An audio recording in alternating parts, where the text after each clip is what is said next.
It's time for Pod of the Dead.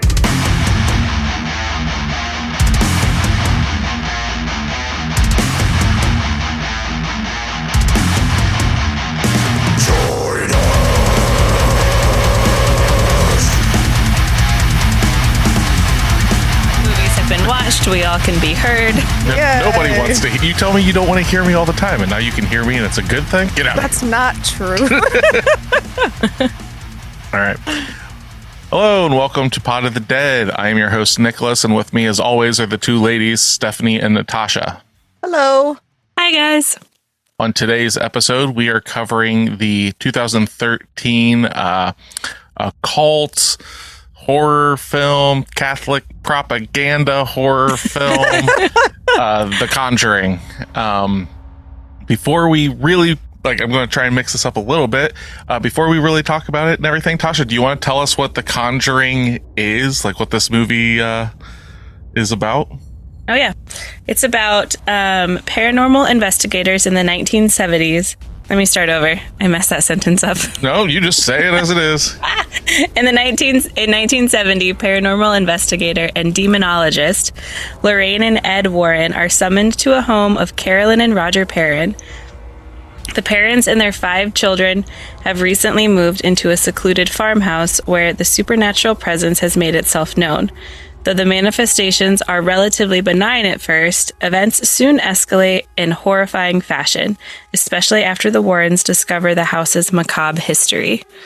So, this came out in 2013. What is your history with the film?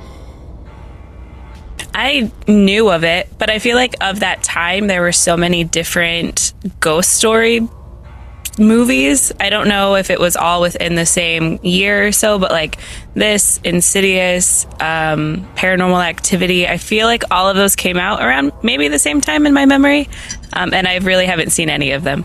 Okay, yeah.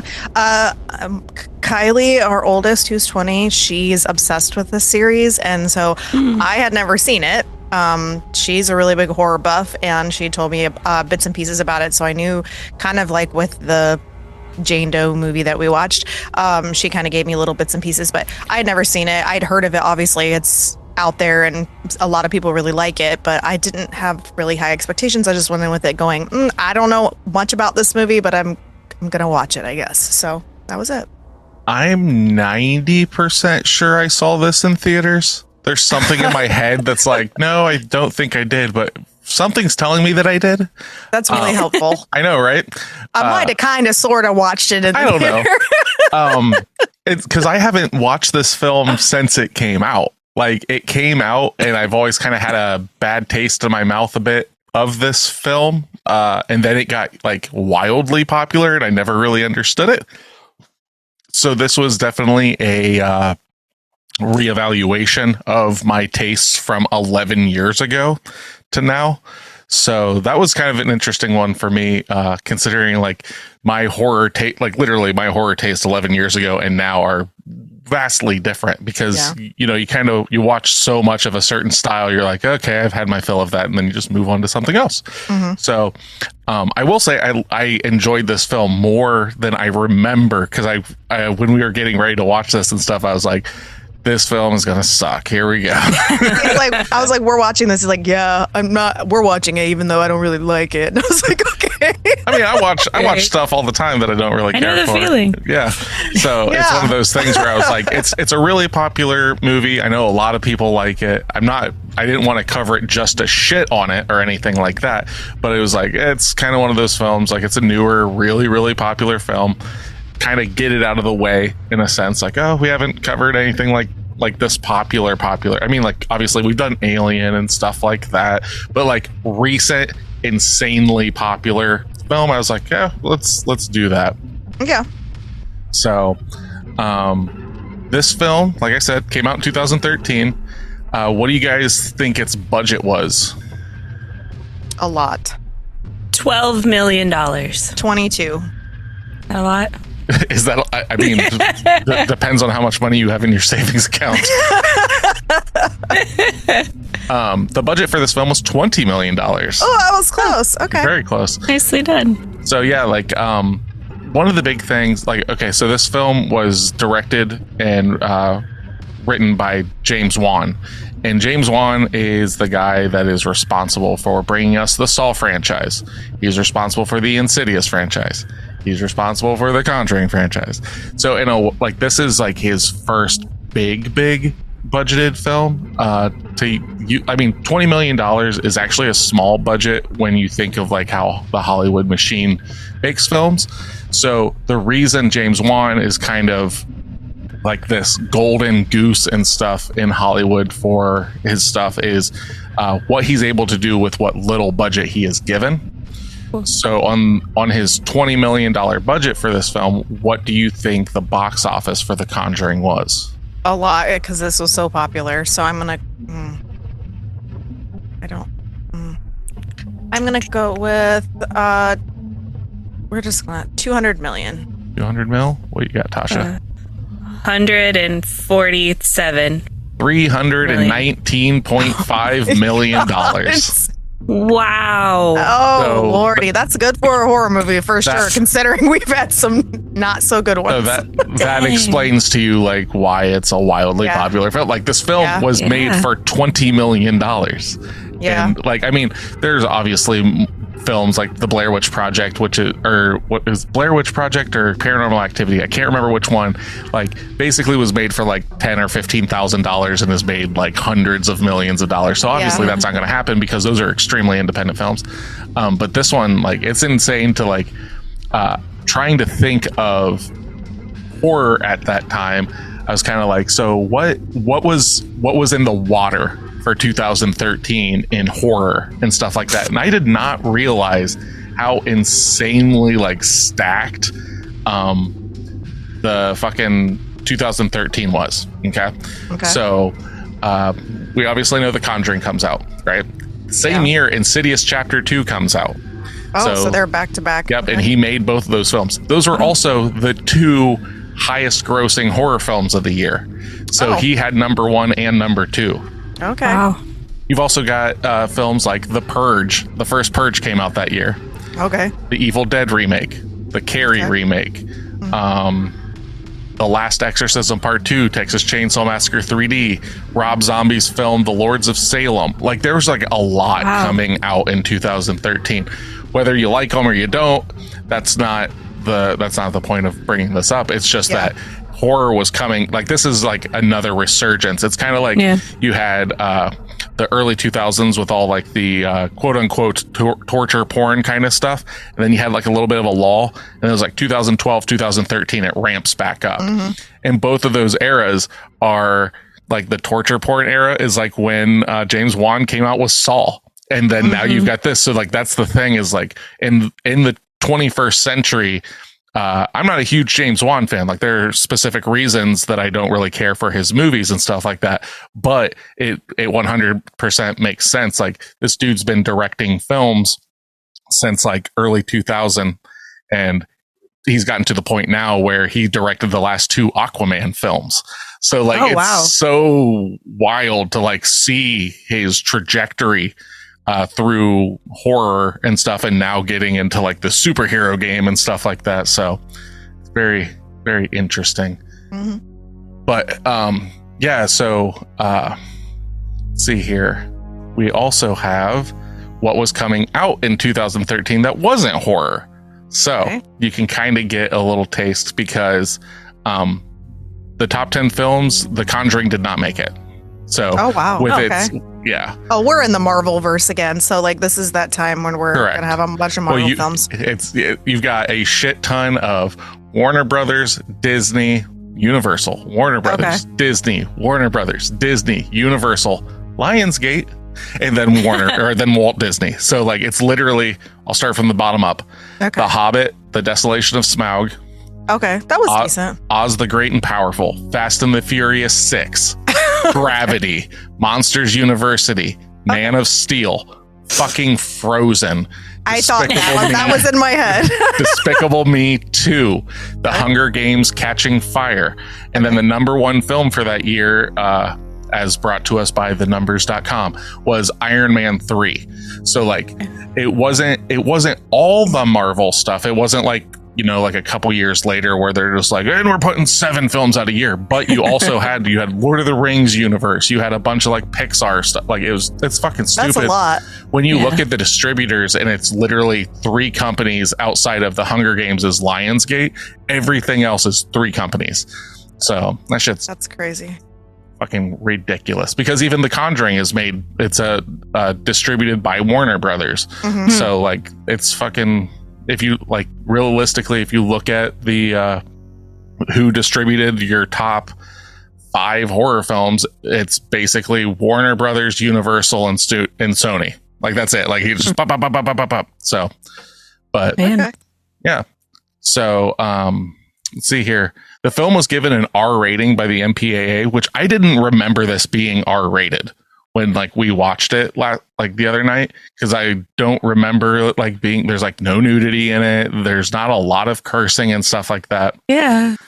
So the filmmakers had thought the final cut had a chance of getting a more box office friendly PG-13 rating, which would have brought in more sales. True. And asked the rating board for clarification. And this is so crazy to me. The MPAA said simply that the film was so scary that there were no cuts or edits possible that would make it a viable PG-13 film. Wow. The filmmakers did not want to alter the film's tone and accepted the R rating without any appeals. This is so scary. Like, and it's one of those things I do understand. Like, they definitely do a good job of like building tension in scenes, but like I can't in a million years think of this film is so scary. I can't let a like 13, 14, 15-year-old kid watch this without a parent. Like that's what's like going through my head. It's just like, I don't think it's that scary. I mean, like, I guess think it's the topics probably, because there's a lot of topics that are very uncomfortable. I don't think it's necessarily like the scariness is on screen. I mean, it is to a degree, but like I do think it's the topics that they're covering. They don't want a 13-year-old and their friends to go sit at the theater without their parents watching this, without having at least some kind of guidance there of like, yeah, this is kind of dark. I don't know. Like the MPAA for me are always just the bad guys of horror in general. They're the reason they're the reason we don't have the 80s films that we should have. There should be more blood in the 80s, damn it. But it blows my mind that they're like, granted, this is just from articles and stuff, so we weren't there for the conversation, but they're like, there is no way. There is nothing that you can cut out of this film that will tone it down. I'm like, I mean, she spits up. No, I'm not going to, I can't say anything. We're not in spoiler territory yet, but it's there's some stuff though about this film that is pretty interesting, like the fact that this is kind of the starting point of not just a horror franchise, but this is one of the first like horror universes that came out. So like you have the Conjuring universe that has like an insane amount of films between all the Annabelle films, the was it La something, I can't remember the name of it. La Llorona. You've got the Nun films. Like it's just, there's like 9 films in this, but James Wan's only responsible for like the core Conjuring films. The rest of the side stuff, it's just like Warner Brothers popping things out and everything, and they do well financially. They definitely have mixed reviews and stuff like that. I've heard some of them are absolute dog shit, but again, that's not my style of horror, so I don't tend to go out of my way to watch it. But if somebody's like, oh, we gotta watch this tonight, I'm like, okay. Like Wesley and I have watched the first 3 Insidious films, and I didn't even know this going through it. The third one was my favorite one, and it turns out that that's the first one in that series that James Wan has nothing to do with. And I was like, oh, okay. So there is definitely something with his films that does not connect with me and stuff. Mm-hmm. And after watching this, Steph and I had a little conversation, which I'll open up into when we're in spoiler territory, that I'm like, okay, this is my reasoning for not liking, like he does a lot of good build, but once it gets to a certain point, I'm just kind of like, lame. That's fair. But the working title for this film was just going to be The Warren Files. So But I don't like that as much. though The Conjuring definitely does a really good job of like, ooh, what's this? But there's realistically, there's nothing being conjured. There's no conjuring. There is no conjuring. It's definitely a swerve. But yeah. So unless you girls have anything to say that won't ruin the plot of this Catholic propaganda film, No. I will say this though, going into before we go into spoiler territory. So, the things that are kind of portrayed in this film are said to be based on a true story and all this stuff, right? Now that is wildly debated. Because the Warrens, specifically Ed Warren, is, and he passed away, he is well known as a massive fucking liar. Lots of this stuff is way blown out of proportion, even to the point where they, like, so the real Lorraine Warren and Andrea Perron served as consultants to the director James Wan and the screenwriters. They both claim the movie is accurate to the real story of what happened during the 10 years that they lived at the farmhouse. But then you can also see that, so if that's accurate, they're also leaving out that in the original case, Ed and Lorraine Warren were kicked out of the house as they were not able to help them. So there's there's a lot of that stuff. So the Warrens definitely like hitched their wagon to a lot of this paranormal stuff and then blew things out of proportion, wrote books, all this stuff. They mostly got notoriety from being the couple that investigated the Amityville house that the Amityville horror is based on and all this stuff. And that's where this film series comes out and stuff, and it's basically, like I was telling Steph, it's basically like your Catholic Christian superhero film. Like, it's just like, and we're gonna go in and pal together and we've got superpowers and all this stuff and all this kind of stuff. But so take that with a grain of salt when like they're like, oh, this is based on a true story. It's like, well, not really. I mean, they definitely blow it way the fuck out of proportion. Just like, the Texas Chainsaw Massacre, based on true story. It's like, it's based on the Ed Gein stuff but he wasn't a chainsaw wielding psychopath. He dug up dead bodies and made furniture out of them. That's nice. Tasha, can you please stop sniffing into the microphone? I'm sorry. Okay. Yes. Okay. Yep. I've been trying to hit the mute, but you're right. Okay. Yep. But yeah, so like that's always something like, but if you want things to be like based on true stories and stuff like that, that's where you do true crime. You're not going to get a real deal, account for a film because it's got to be blown out of proportion. It's got to be dramatized and all that stuff. If you want real accounts, then you watch like My Husband Was a Serial Killer on Lifetime or whatever. And that's and even those are blown out of proportion, but stick with Dateline. Yeah. Dateline won't do you wrong. Is that your bread and butter right there? Yes, that's what I fall asleep to most nights. Oh, that's wonderful. Keith Morrison just lulling me to sleep. But I guess I've got a decent amount here, but like a lot of it's gonna blow the doors off of this movie. So if you haven't seen it, it is available on, I believe we watched it on HBO Max or whatever it's called, HBO Go, HBO Now, whatever fucking name they've got for the day. Yeah. But we're going to go into spoiler territory. Pot of the Dead is a movie club. So how this works, if this is your first time listening, hello, welcome. But we give you a little synopsis up front and stuff, maybe get your interest peaked if you haven't seen the movie, so you can go watch it. After this point, we are going to openly discuss our thoughts of the film, plot points, character development, whatever kind of comes off the top of the dome. And at the end of the episode, we will be giving our homework for next week. Mm-hmm. And also in that point, we will also be championing some stuff that maybe we came across or want to point people in the direction of. Sometimes it's horror related, sometimes it's not, but kind of gives it like more of a social atmosphere of like, here's some other stuff, Yeah. So beyond this point, though, it is going to be spoiler territory. So if you've not seen The Conjuring, I suggest you go check it out. Knock it off your list. It's like maybe 2 hours and stuff, and it's a serviceable film. Some people are going to love it. I don't know anybody that really hates this movie, like severely hates it. But if you have seen it, stick around. We're gonna wax poetic about it and everything, and we are going to unearth the history of this film and talk about The Conjuring. So if you want to be a part of our club, you can find us at facebook.com/pod of the dead, or else on Instagram at pod_of_the_dead, or on TikTok at pod of the dead. If you want to email us any questions, any complaints, or movie recommendations, you can email us at podofthedead666@gmail.com.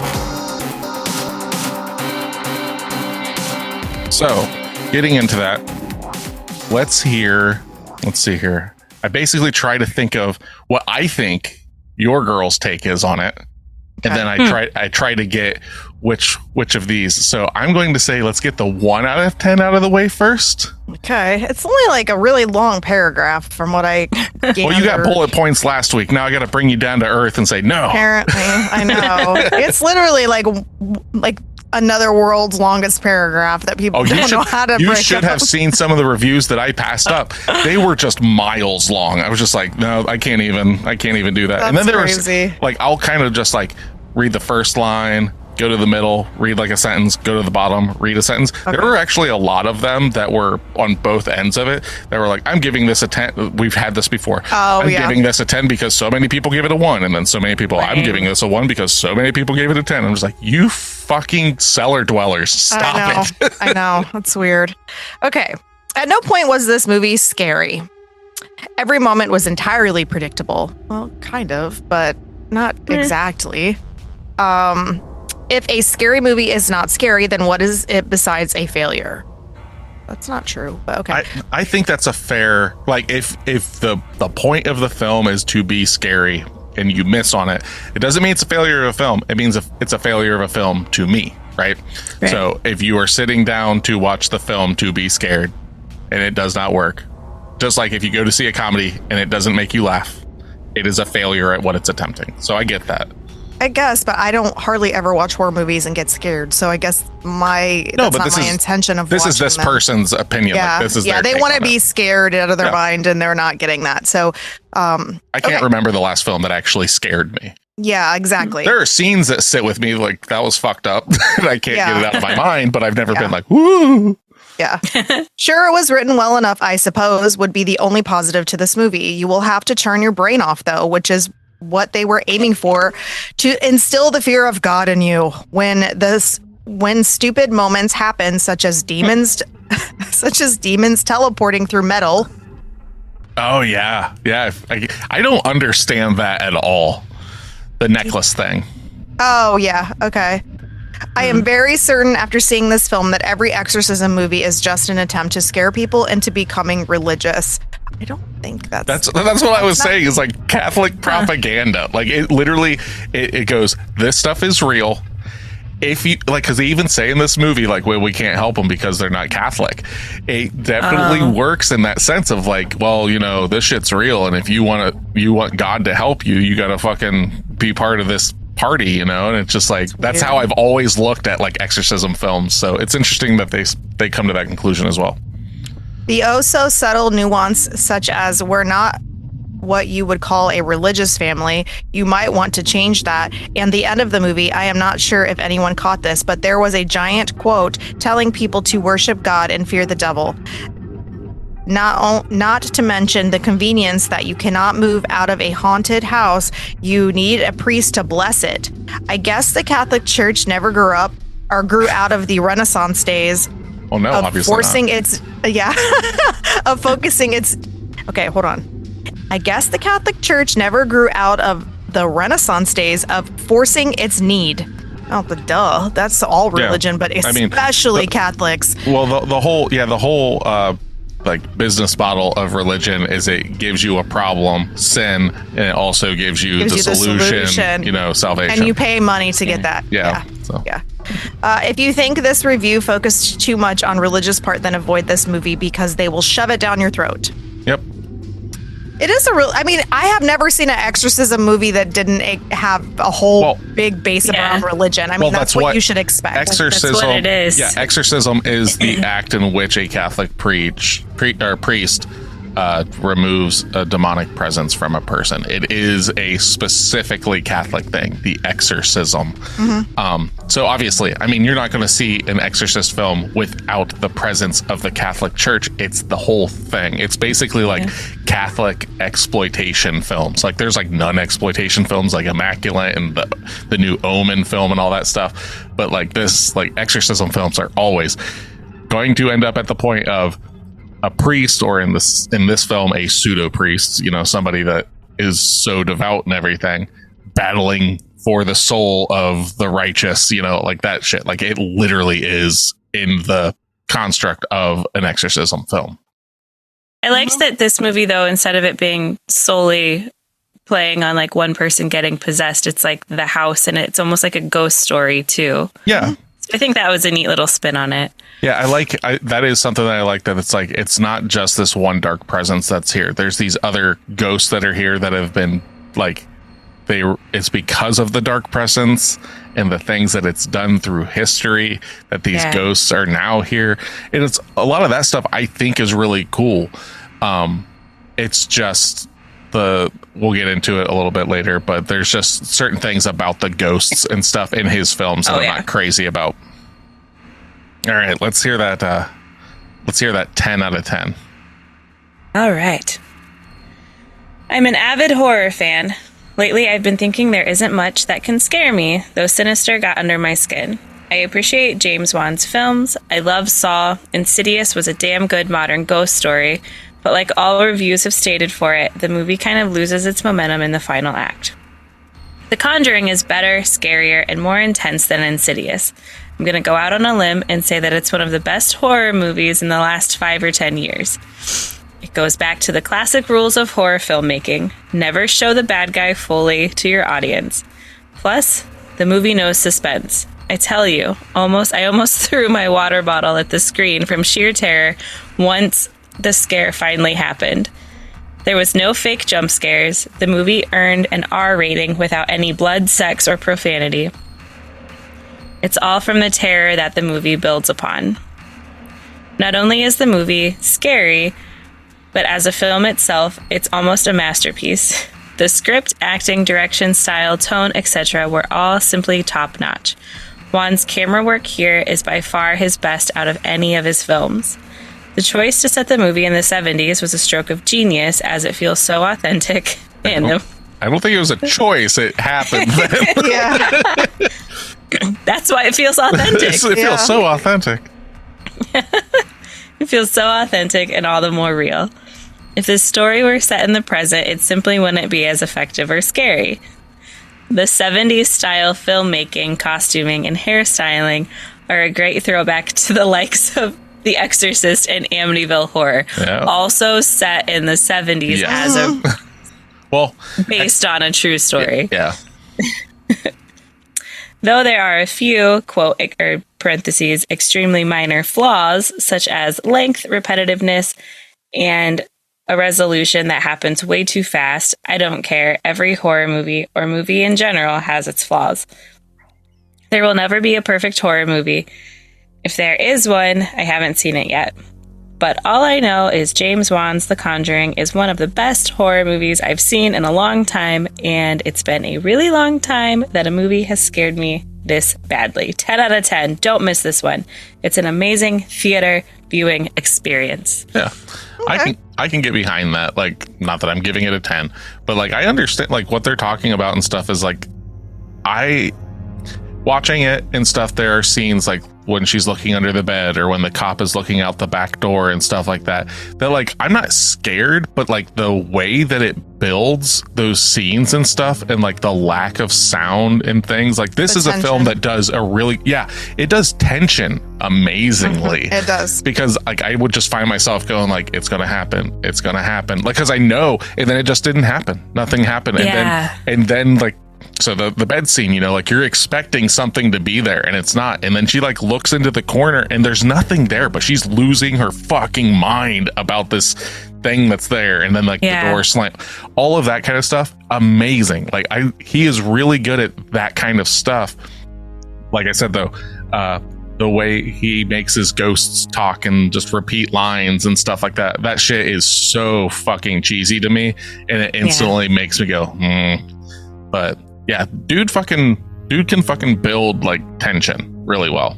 Yeah. I found myself not blinking at certain parts, like because of that, like not wanting to miss something and scouring the screen. Yeah. Like, okay, there must be something because they're lingering on this shot and I'm just not blinking, or like holding my breath or breathing slowly so I don't miss a sound that's happening. Yeah, we had the dogs out when we started watching it, and then like we had to put one of them away and stuff because I was like, oh yeah, this is one of those films that it's going to be very quiet at times and you're going to hear literally just a or like a knock or something like that in the distance, you know, like, but and it's not like so blatant all the time. It's very just off there. There are times where even you as the viewer are going, did I hear something? You know, and because you're right there with the person and stuff, like, because even them, they kind of look and they're just like, wait, what was that? And then it's louder and you're like, oh shit, there is something going on. Yeah. Can we talk about how successful the clapping in this movie was in general? Just that was, I've never seen a movie that does that. Like, and I thought it was very successful, especially that, which was, it didn't actually scare me in the sense of like jump scare, but it was like, oh shit, when she was like coming up from the basement trying to get back into the house and the hands come beside her head. And I was like, oh my God, like this was so cool. Yeah, it was really well lit. And like this movie, when I went into it, like I said, I had very low expectations, even though Kylie, literally, this is her favorite franchise. And I was like, okay. And oh man, it was different. It was exceptionally well like filmed and acted, in my opinion, for the most part. And I loved the set pieces. I thought those were just, they sat really, really well with the way that they were making the movie. And I appreciated all of that. And then, yeah, it was definitely not what I expected, to say the least. The only shortcomings that I can come to with the acting and stuff is the mom, the one that's gets possessed and stuff like that. I've not really cared for her as an actress and stuff, and I didn't really care for her in this, but I'm not a kid actor fan.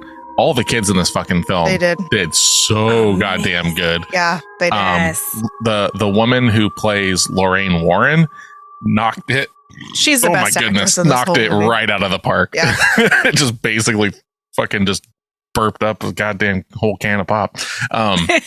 But yeah, fucking so good. And Ed Warren, the guy, Patrick Wilson is his name.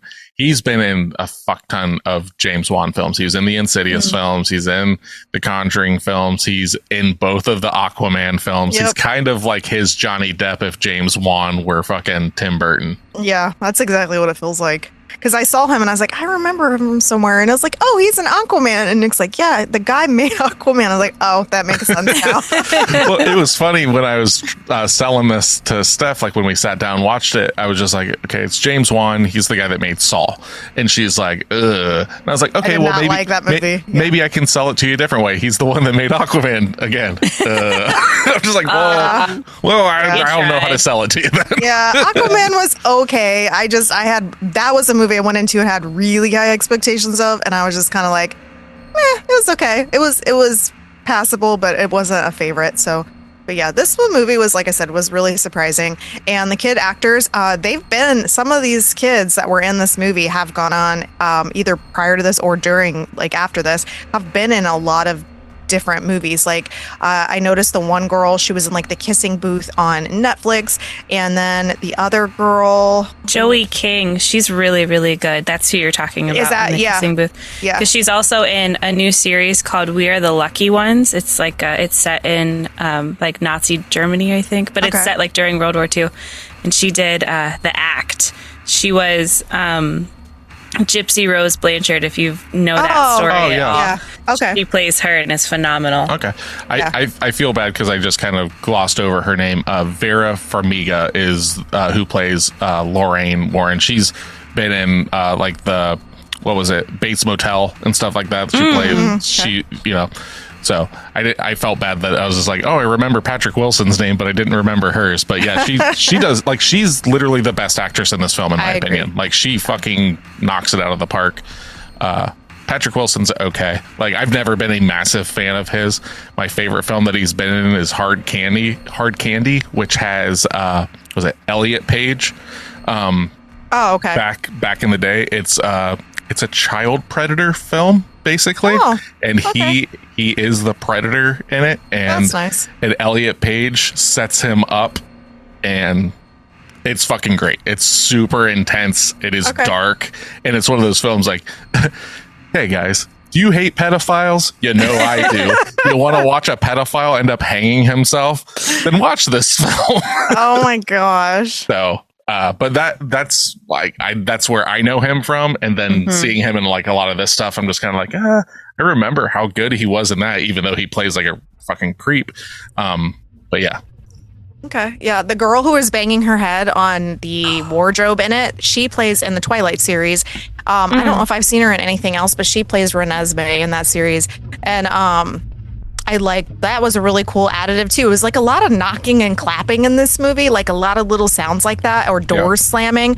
And I liked that because the movie wasn't like full of a bunch of like eerie music all the time. Like you usually expect that in a lot of horror movies where it's like setting you up, but it really didn't do that. Like you had a few moments that I actually noticed the music, but the majority of the time I didn't. I just noticed like the family and their interactions, and then the noise of the actual props or the things going on, like the frames on the walls falling down, or things like that, but not necessarily like actual music.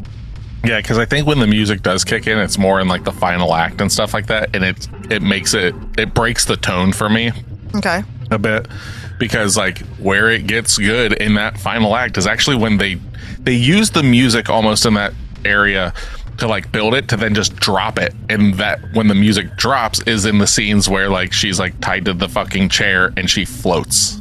Like that kind of shit. It's like there's like music and all this like sound and all this stuff going, and then it's just like everything's quiet, and now we're going to focus on her feet, and you're going to see her go up, and it's just like that's really effective in that sense where you're getting bombarded with stuff. You get to breathe for a second, and then it's that whole thing of like peeking around the corner and seeing something that you do not want to see.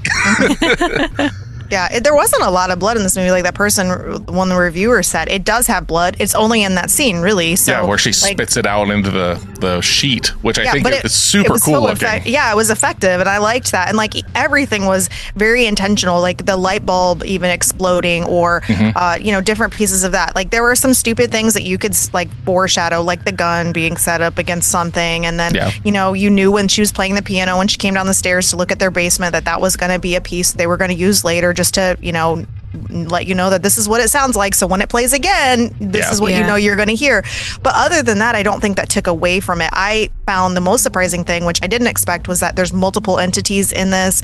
I liked that, and I like the way that they explained it as it went along, or showed it, I should say. And then I liked the bruising on the mom. I thought that was awesome. And then when she's like outside and she sees the sheet fly up, and it makes the frame of a woman, it goes up to the window, and you see the crone basically in the window, and then she runs upstairs, and the mom is she becomes possessed. And I was like, I thought that was a brilliant way to portray that. It was very artistic, and it threw your eye up to the window, and you had to really pay attention to see the woman in the window, and then it shot to the scene where it happens. But I really liked all of that. I thought it was really well put together, and it was just not something I would expect in a movie because I've never seen it before. Yeah, when that sheet catches on an invisible form, that is so fucking good. It is. There are a few shots in this movie that I let's say I'm not giving this a 1 out of 10, but let's say I gave it a 1 out of 10. There are still scenes in this film that are undeniable in the sense of how fucking cool that looks. For instance, the sheet hit it, and it's always sheet related. It is.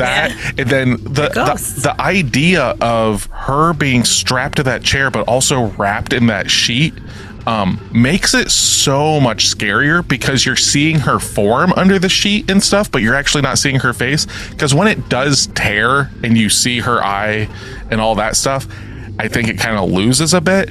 It's so much creepier and stuff when you're just seeing her scream and writhe under there and then spit the blood against the sheet and stuff. That shit's fucking cool. And then like she levitates. That shit's cool. The clapping's cool. I really like the use of the UV light. And that's how they find the secret door in the back, because it's like, where is she? Why is she gone? She's in the wall, stuff like that. But there are some things that it's just like, obviously this film was made with the idea that they were going to make other films, because we spent what felt like a half an hour in this film, like with the Annabelle doll, which didn't fucking matter. You could have cut that out, made this an hour and a half, maybe an hour 40, right? And I would have given an extra point, because every time they pull back to that, there's just so much that like it doesn't work for me. The Annabelle doll looks dumb as shit.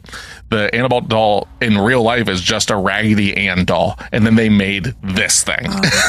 So it's just like the most like nobody has seen that doll and just been like, that thing's fucking possessed. Look at it. It looks like it was made to fucking be something bad.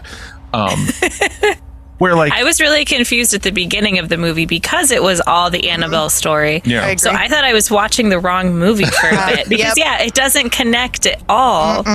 It's so much built to be like, all right, we're going to do this, and then we're going to splinter off and have our Conjuring universe. Like, it's so calculated in that, but I think it does a disservice to the film by doing that.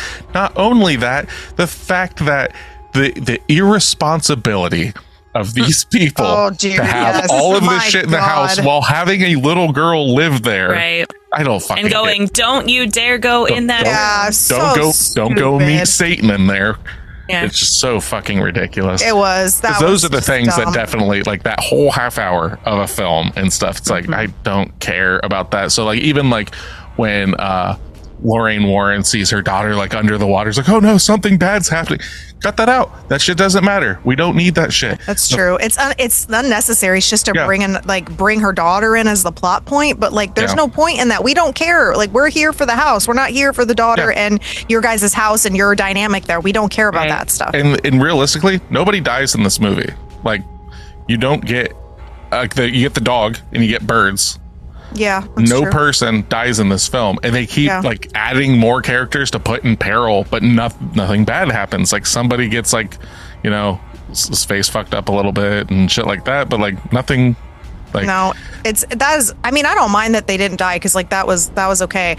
Most movies, I don't like them to be that cleanly ended, but to me, I was okay with that in this movie for whatever reason. But yeah, movie started, like Tasha said, I was like, why are we watching Annabelle stuff when the movie's starting? Shouldn't we be like, if we had to start anywhere, we should have been starting in the room. They should have cut every single bit of that out. They should have started in the room with the cop and talking to him about the room, so we understood like what they do, and then cut to the house, which is what they ended up doing. But they could have cut out that whole first 5-10 minutes, and none of us would have even given a shit. Like, nobody would have known any different. Like, those girls talking about the doll and like how she was. Oh yeah. Why are you sharing this stuff about a universe that we have no like skin in the game? We have no relationship with these characters, and now you're trying to make us have relationships with something that makes no sense. So I did not like that. And then the whole doll, showing us the doll in the room, and then the girl coming in, like that stuff, like the coming in was fine. Showing a small like clip of the the doll just to let us know that this might be coming is fine. But the rest of it, I found that really to be annoying. It could have been Easter egged and stuff like that. You could have seen the doll. It could have been just talked about a little bit when they're doing all of their fucking like university like lectures or whatever. Which I didn't have a problem with that, because like that makes sense. That's how the mother ends up finding them. She hunts them down. That stuff's fine. Them talking, just about the shit that's in this room, that's fine. It's just the fact that the daughter is involved, and they try to make this whole subplot that doesn't matter. And then on top of that, they then take the whole, like, in the, I think it was the 1 out of 10 or whatever, a demon transferring through metal or whatever. Yeah, like the fact that an evil entity gets Lorraine's necklace, and because of that it's able to transfer to the daughter's locket, and then that's so fucking stupid. Like, that to me is such a waste of time and pacing. Like, it's one of those things where the MPAA is like, there's nothing you could cut out. I'm like, excuse me, there's a quarter of this film you could cut out. Granted, it wouldn't make it a PG-13 if they think it's an R, but there's definitely like some editing that could have been done. Like, just cut the daughter out completely. Yeah. You know? Yeah. I mean, we could know about her, but we don't need the whole plot of like them running to save her for what? So we can learn that Annabelle's coming. Like, again, I don't care about Annabelle. Stop making us care about something in a movie that it's not about. Like, we're not here for that. I want the ghosty house. I don't want Raggedy Ann. Well, give us more about the witch. Like, if you were going to give us anything extra, why don't you give us more backstory about like her horrific shit and like what she did, or more about the backstories of the people that fucking lived in the house and their lives. Like, they did very little on all of that. Like, we got little bits and stuff that we got to see, and you got to see the ghost and all that, but like you didn't really get other than like the dump. Exposition dump. That's it. Yeah. The dump that they're telling you, at this house, they had all this stuff that happened. And then that's how we learn about what actually happened at the house. But like, I would rather have learned about that stuff. Well, and it's interesting too, because like, watching this and stuff, they like move in and you find out all this stuff, like all this sordid history of the house, and us sitting in Ohio are like, when you buy a house, you fucking know all that stuff, like that deaths have happened and things like that. If there's any of that stuff in a house's history, when you like go through getting a house, that stuff has to be disclosed. In modern day, yeah. Well, not just modern day, like back in the 70s, this is stuff that you would find out and stuff, but not in Rhode Island, where this film is set. The state of Rhode Island does not require home sellers to disclose documented histories of the location's criminal activity, let alone alleged paranormal or supernatural hauntings to potential buyers. So that's why. Which is why all those movies are set on the East Coast. Yeah. Makes sense. Yeah. It's one of those things that like there are certain things that horror writers have to just kind of circumvent, kind of go around, whatever. Like now, the reason that so many horror films are set in the past is because it's an easy way to get away from cell phones, because and Google, all that shit. So it's the same thing. It's like, we'll just set it in fucking Rhode Island. Why? Because they don't give you the house's history. Okay, so we don't have to worry about that and everything. So yeah. Well, and then you don't, and then it also leaves like the whole book thing, because like that's always a thing in a lot of horror movies where they like search out the book and they have to open the book and read the book and get all the information. And if you have just Google half the time, it's like that's a little less exciting than flipping through the pages of a book and seeing stuff. I mean, I would say like the Night House movie that we watched, it did a good job of doing both. Like it was like she had to do research and stuff, but then at the same time you could still see things in a book, so that works for modernization. But yeah, this movie wouldn't have worked. I remember your take on your favorite exposition dump that we've covered was in Oculus, where she gives the entire history rundown of the mirror, and it's very just cut and dry. Here it is. This is all of our stuff, and now we're getting into the film. Yes. So. Yeah, and then that's fine. Like, and I wish we would have had, like, they kind of did that with these guys a little bit, but they had to show us before they told us, which was irritating. It was like, here, let me show you with the Annabelle doll. This is what we do. Yeah. And then we're going to tell you the same fucking thing we just showed you. Like, I don't need that. And then the other part I found a little odd, because they didn't fill in the gaps, and I guess it's just supposed to be like eerie, is that the wife, who's a medium, she had apparently seen something that was not good and scared the shit out of her when they did an exorcism on another guy. And then the husband's like really leery about letting her get involved in anything else, because he's afraid that, you know, she's going to take a turn for the worse because of her experiences. And that's what I think makes her so much more heroic in this film, because she's just like, I don't care what I've been through. This is my job. This is who I am. We are together. This is what I'm doing. She is almost like self-sacrificing in her own weird way of like, this is about helping other people. I don't really care about myself. And the husband is just more like worried about his wife. But what we don't get is like, we don't know what happened to her. Like, they don't tell us. They're just like, this is what happened, and that's it. And they make it a really big plot point, but then we never learn anything more about it. And I was kind of like, I wish we would have learned a little bit more. Well, don't worry. There's like another 3 films with these 2 that they may expand on. And that's kind of what this film feels like, is it's just like they already knew, in a way, like they didn't know it was going to make fucking $300+ million. Yeah. But like, considering his history and track record and stuff, they're like, this is going to make a lot of money and stuff. We can probably set it up to expand from there, so they don't have to explain everything in there. Yeah. But it would have been nice if they definitely close some of those little bits because it's built to be something scary and everything, but it's another way that they just put someone in peril for nothing to actually happen to them other than spooky stuff happen to them. Yeah. So what was everybody's favorite scene? Favorite scene? Oh, my favorite I have one. Oh, go ahead, Tasha. My favorite scene is when I think it was Cindy, the little girl that sleepwalks. The second time she was sleepwalking, where she's banging her head on the door, and then she goes and lays down, and then the door keeps banging. Oh yeah, that is good. I really like that part. This movie in general I was surprised at how spooky it was. I liked a lot of those but that was definitely my favorite part. How about how many jump scares did you have though, Tasha, in the whole movie? Since you get spooked like that easier. Yeah, you're a heckin' spook fan. Yeah, I am. Definitely 2. I want to say possibly 3. What are the 2 that you remember? That's the problem. There was one, I can't remember exactly what it was, but I know there was one really early on. I didn't get spooked by all of the crashing glass. I remember that being so intense, I was confused as to what was happening. But there was one before that.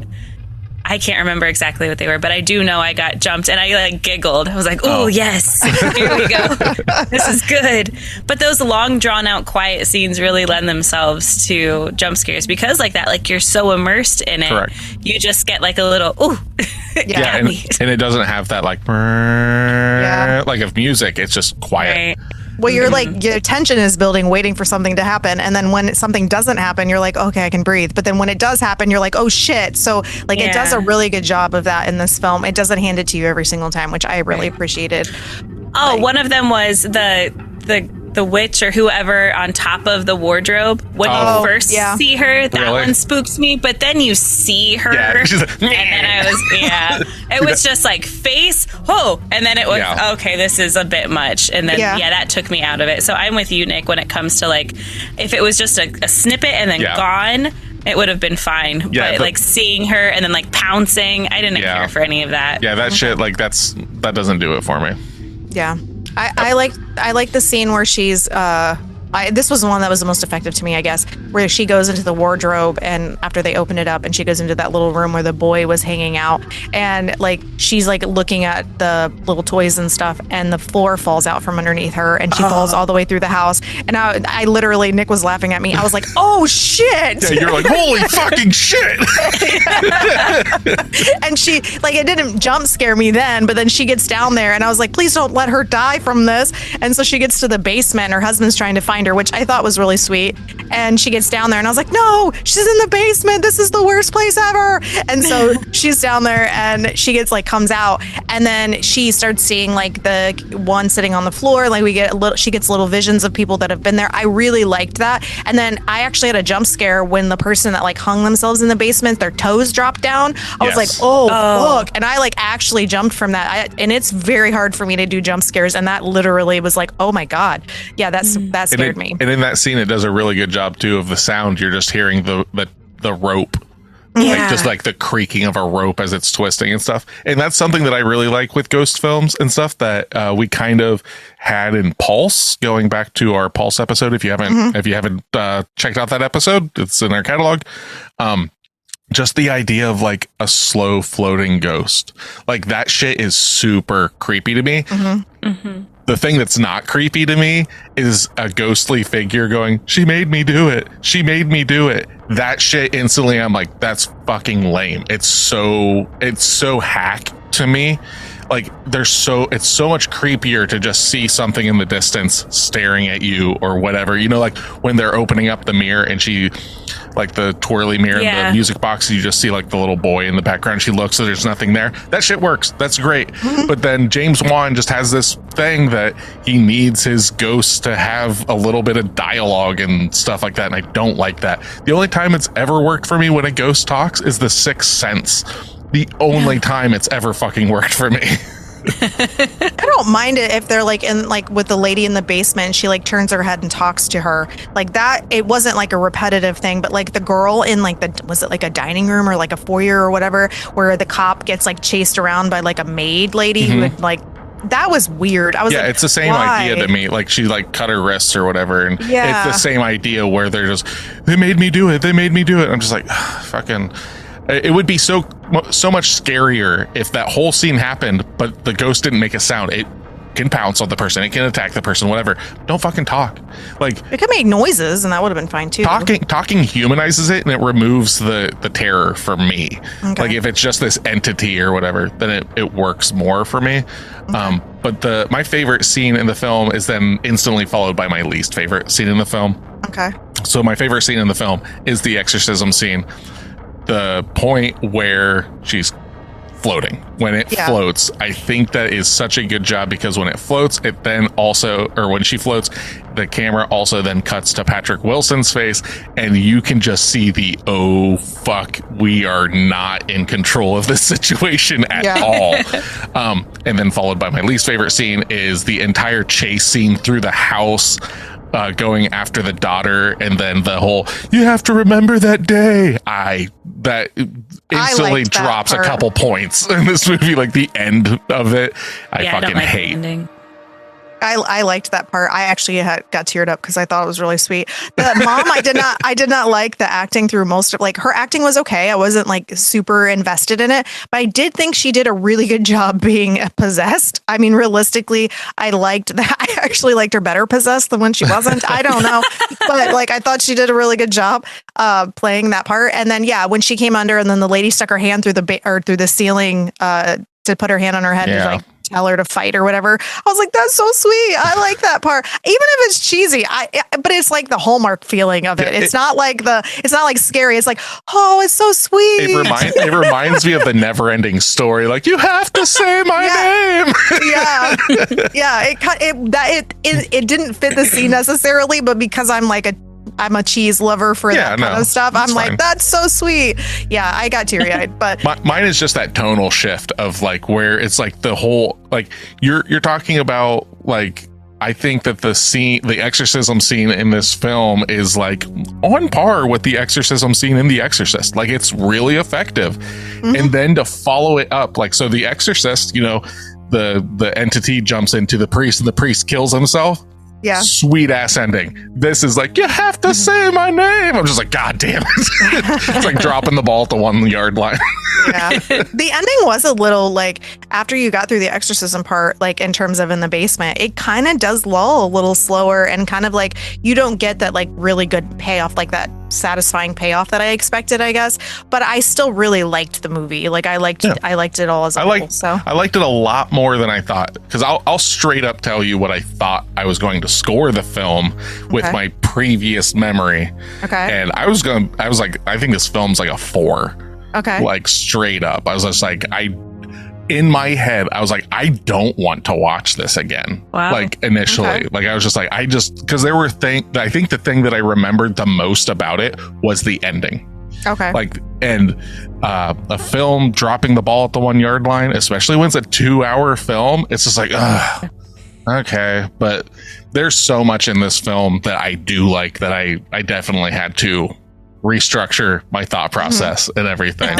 And I am the guy that, like, I want a downer ending, and this is the antithesis of that. It is not a downer ending. It is a hopeful ending. It is a happy ending. And in horror, in its want it. Way. Yeah. I mean, it straight up is. The family's fine. No one dies. I mean, we lose the dog Sadie, and that's sad. To which Stephanie goes, God damn it, another dead dog. Like, this might just become, we might just change the name to the Dead Dog Podcast. I know. Oh God, every time. I'm like, and it's either that or cats, and then all those birds. And I loved that scene though, when the birds are like breaking into the windows and stuff. That was really clever. I liked that a lot. But I don't want the birds to die, so I was kind of sad too. So yeah, I really like the husband of the family. Yeah, his way of like just being like, I just want to save my family. I don't know what's going on. I don't like when they walk in the house the first time, you see that the parlor doors are like tied shut. He's like, that they just bang at night all the time. And it's always at 3:07. It's always like they do a really good job of all that stuff. I think they did a really good job. Like when, Lorraine comes in the first time and she's acting weird, and you're like, what? Like, she's just being fucking weird. And they did a good job of bringing it back to that and being like, once I walked in, I saw the entity behind you, and I saw it behind your kids. And I was just like, oh, fuck, that was really effective. And I loved that it was just a fucking cloudy thing. And I like that wraps up why can't we just move that concept of it's not necessarily the house. Like the house is now this demon or whatever has attached to you. Yes. It'll always be there. So then that clears up that little loophole. Yeah.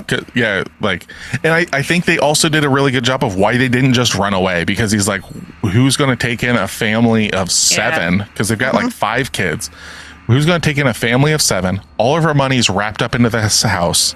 Like, it's very understandable. Like, we're stuck here and we need your help. And they do a really good job too of like, like little side things of humanizing these characters. So like, when they're walking out on the property and stuff, and Ed sees like the old Chevy and he's like, yeah, I had to put that on weight and stuff. And then later on, he's just like working on the carburetor and stuff for him. And he's just trying to be a helpful, nice guy. And you're getting like this little like back and forth and stuff. I really, really like that. But then the ending and the daughter stuff, you cut that out, this is a banger. Yeah, I liked how in this movie, like with the banging of the doors or the clapping, with that was part of the game that the kids played, or like the touching at night or the bruising, like all those little things. They did it repetitively, but in a way that didn't feel repetitive. It kind of sunk you more into the storyline and understanding that this isn't just randomly happening. This is happening repetitively, what is going on, and then it just keeps amplifying. So like the little girl first gets touched, then she gets pulled on her bed, and she thinks it's her sister. Like all of that's extremely effective to me in this story, and the lighting was so good. And like especially at like the nighttime, you can kind of get like the glow of the moon through their curtains and stuff, so you could see them but you couldn't see them fully because of the way the lighting was, and I really enjoyed that. Yeah, like going to the sound stuff, they even went out of their way, and it was a short scene where the Warrens are at someone else's house and they're explaining why their house isn't haunted. It's because you have this broken window and you've got these pipes and the wood is expanding and contrasting, which is going to make sounds that's going to travel through these pipes. And I was like, that's fucking great. Like it's really showing like, no, you're not haunted. It's not just like everything's haunted. So when she does come in, they're like, there's something fucked up here. It's like, oh, okay, there is definitely, some I don't know the word. Fucking, there's something here. Like, validity to it. They go in as skeptics, which I like, instead of just assuming that something's bad. Well, like, and Ed doesn't even want to go. No. Ed straight up is like, no about it. And it's Lorraine that's like, no, we have to help this family. Come on. Yeah. Who was your favorite actor in this, Tasha? Definitely one of the kids. Oh, really? Probably. Yeah. I think either Joey King with that screaming scene where she sees something in the shadows where she just completely loses her mind, or the sleepwalking girl. They were just so good. Definitely one of the kids. Okay. I was very, very impressed with the kids. Even the little girl who was like talking about her new friend and then how she sees him in her stuff. And I was like, that's so sweet. And then she jump scares her mom. Yeah. Yeah, he's not in there. Yep, that actually was cute. I mean, if you would think about it, some people probably do jump at that scene because they make it effective. So, the kids were not annoying in this film. That was the best part. Yeah, some of the best kid acting we've seen off the top of my head. I can't think of anything that really it does not pull you out. Like even the daughter, the Warren's daughter, she acts well. Like, when the doll's in the room with her and you're seeing the chair and all this stuff. Oh yeah. There's some shitty CGI when that chair flies and hits, like you can clearly tell it's a fake chair. But like even her though, she's good. Like she did a great job, just not necessary. That's the biggest thing for me on that. Yeah. I would say like my favorite though for the film is definitely Vera Farmiga, the Lorraine Warren. Like I think she's mine too. Yeah. I just I also, because she's the most immersive character, I think, in the sense because she can see all the ghosts and she can see the entities herself, and she is not, I don't necessarily say she's communicating with them, but she's at least getting like the feels and all that stuff. So I like that part of it. I can't imagine like having that gift as she does supposedly in this movie. So yeah, it'd be exhausting. Tasha, sit back. Something was feeding back a little bit, like a low, like. Yeah, I heard it for a second. Yeah, I don't. okay. It might have been. It might have been a cyclical thing of your headphones picking up on your microphone. Okay. So, I can hear it again. is there something going on in your I house? hear it too. No, I hear it in. Oh, yeah.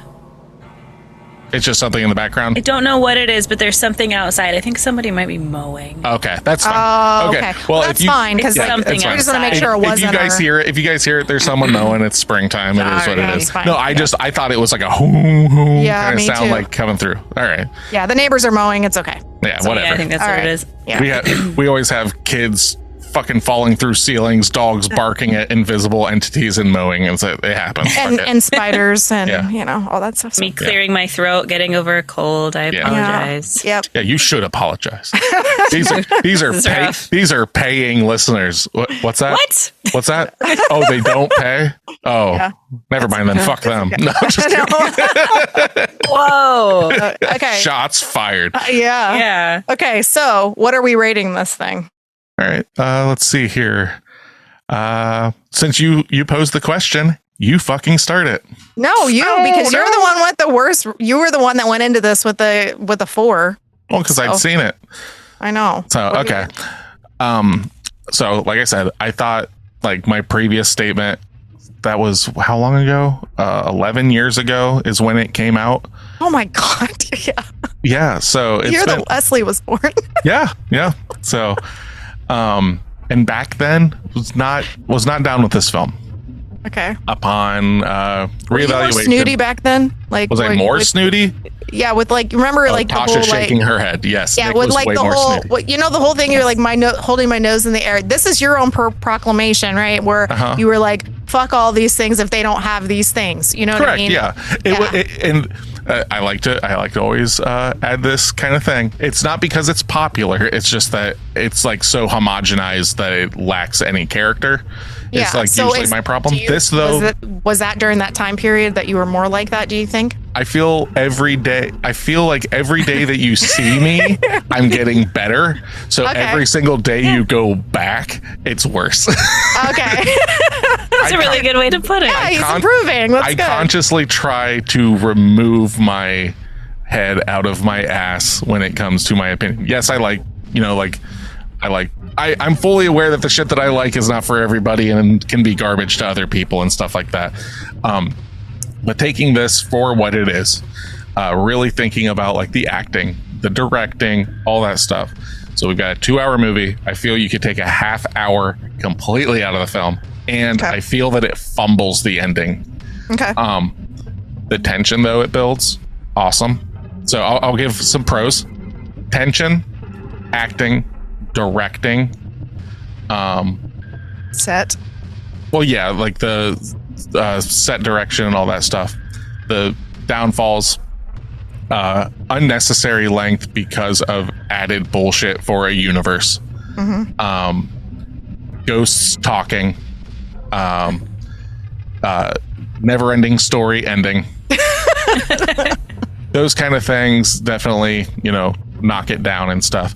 I think if it were cut down to an hour and 40, let's say, and they made a better ending to this film, I could easily see myself getting it up into the like 8 range. Okay. Because it is like, and I was surprised by that. Like, I was surprised how engrossed I was into this film. All that being said, though, there are very big reasons, though, that I've been knocking points off. I'm giving it a 6.25. Okay. Oh, well, you're going down to the quarters today. Okay. Well, yeah, I do it every once in a while because I didn't want to give it a 6, but I thought 6.5 was too high. So I was just like, that's why quarters exist, baby. Okay. But that's like my thing is like it literally loses probably. Let me think here. If I'm giving it a 6.25, yeah, I would say that it loses a point for its ending, like a full point. I would agree with that. And then all of the daughter stuff would be the extra like Annabelle stuff is probably the other 0.75. Okay. Like it's just so unnecessary. Okay. If you remove that stuff, I can 100% you redo that ending and stuff, and you could still have the same outcome. It just doesn't need to be so fucking. You gotta remember your children. Bullshitty. Yeah. Okay. So But yeah, 6.25 I think is a very respectable score for this film. Okay. What do you got, Tasha?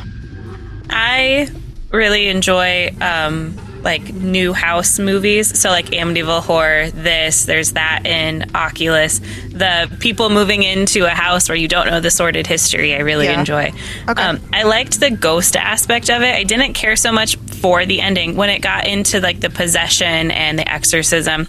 That part, those aren't my kinds of movies, but if it stayed in more like the first 2 acts and followed that trajectory, I would have stuck with it and enjoyed the ending a little bit more. Okay.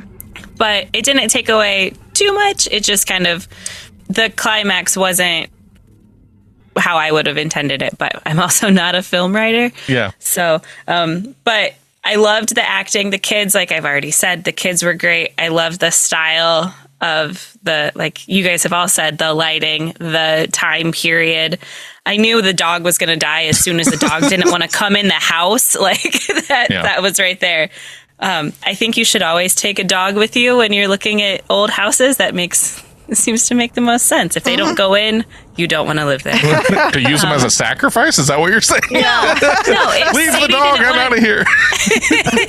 Not to leave it as a sacrifice, but if she didn't want to go in, yeah, I get you. Something to be said by that. Yeah, I will watch this again, and I am interested in watching the subsequent Conjuring movies. Not so much Annabelle or anything like that. For that, I'm going to give it a 7.5. Damn. Yeah, all that's right. a lot. Yeah. Now, Like we've said before, there aren't a lot of movies that really scare us anymore. And jump scares are kind of hard to come by in the right way. I really liked the slow pacing of this. Then you got the jump scare. You get really immersed into those long, drawn out, quiet scenes. And I think that's really good. I got excited in some of these bits because it was different and capturing. are you going to let Wyatt watch it? No. Oh, come on. No. See, I think he has a hard enough time sleeping sometimes anyway. I don't want to bring this stuff into his I think this would be a brain. great first like R-rated horror film for somebody because it is just because it's scary. It's not overly graphic and all that stuff. So I think You don't get any nudity or anything. yeah. So like But like Steph said at the beginning, it's the themes yeah, in it. no, I 100% get You that. know, I agree. Suicide, mom killing her child. Yes. Like, Yeah. I'm just saying though, like compared to other R-rated horror films, I think this is a great starting point. Like if you're wanting to step up I'm not talking specifically about Wyatt, but if this is just to our listeners, if you've got like a younger person in your family and stuff and you want to step them up into something that's a little bit more, I think this is a great gateway into that. I agree. As long as you're going to have the conversation with them afterwards about the dark theming, because there is a lot of that. But yeah. Every good film should have a discussion afterwards, realistically. Yeah. Yeah. For my rating, we already know what I feel about this movie. We already talked about my insights. So I was really teetering between a 7 and an 8. So I was like, I don't really know which one I would go with. I don't know. And I'm still kind of torn because like an 8 seems too high and a 7 just seems too low. And I don't want to copy Tasha and be like a 7.5, but that's kind of where there's only so many numbers. Well, I know. It's because like I would rewatch this movie for sure. I really liked, as long as you remove the Annabelle aspects and a couple other pieces, I thought this movie has rewatchability, I would assume. And I would watch the other movies that are after this. And like, maybe some of them are better. I don't know. I mean, they could be. I'll have to ask Kylie if she thinks that. But I'm just going to copy Tasha and say 7.5. So that's some hella high scores for this movie. It is. It was way better than I expected. I really, Agreed. really did not expect to like it that much. So All right. So what's that come out to, Tasha? gives us a 71. Damn. it's pretty high. We're almost into that. Like, it was so close. It's my fault. Yeah. It's my fault. It's okay. You were going to give it a 4. So, I mean, that's way better. Well, that's before watching it. Yeah. Like, I wasn't but no, like, coming out of the film and stuff, there was a point watching the movie that I was like, I might give this a 7. And then that fucking ending happened. And I was like, God damn it. I know. This would be one that if they re-released into theaters, I would love to go see. Oh, hell yeah. Yeah. Yeah. Have to keep our eyes open for that because, I mean, it's already crossed its 10-year anniversary. So it's not going to do that. So maybe at 15. That being said, though, 71, you're more than likely going to like this film. Like I said, I can't imagine somebody actually hating this movie. Unless you don't like horror movies. Or, yeah, I guess, yeah, if you're going into this, it was too spooky or whatever, All right. Sorry, we had some technical difficulties. So, yeah. So, Tasha, you said this is like a 71, right? Yep. All right. So, definitely, you're more than likely going to like this. I'm probably reiterating what was just said. But, yeah, so that's The Conjuring. Do you girls have anything that you would like to champion and throw out there to everybody? Yeah, if you're into true crime, there's a movie from 2022 called The Good Nurse. It has Eddie Redmayne and Jessica Chastain in it. It's about his name's Charlie. Crap. Charlie Cullen. Charlie Crap. It's a weird name. Charlie Cullen was a nurse who injected insulin or like this heart medication into saline bags and killed possibly like over 400 people over the course of his like 10 years as a nurse.